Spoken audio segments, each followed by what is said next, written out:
This is the first of 3 videos, one for each of the items you can control which affect depth of field. In this first one, the host uses the terms aperture, which we have called iris, and the term aperture value, which we have called f-stop. Don't forget that the f-stop number goes in the opposite direction of the iris. In other words, as the iris opens or gets bigger, the f-stop number actually gets smaller. First, let's look at aperture. To get a shallow depth of field, you need a large aperture opening. Now don't be confused. When I say large aperture opening, I mean a small aperture value. So an aperture value of 2.8, which is a small number, is actually a large aperture opening.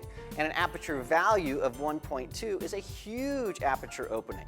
The point is, the larger the opening, the shallower the depth of field. Now let me illustrate this by showing you a series of photos that I took.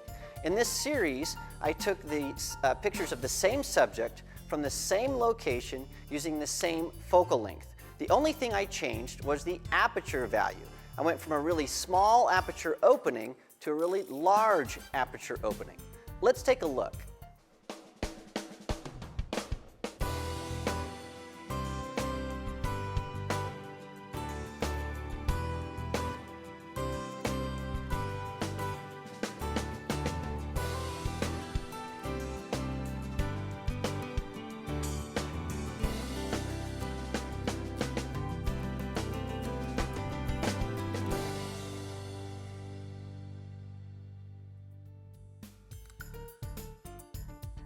So as aperture or iris gets bigger, the size of the depth of field goes down.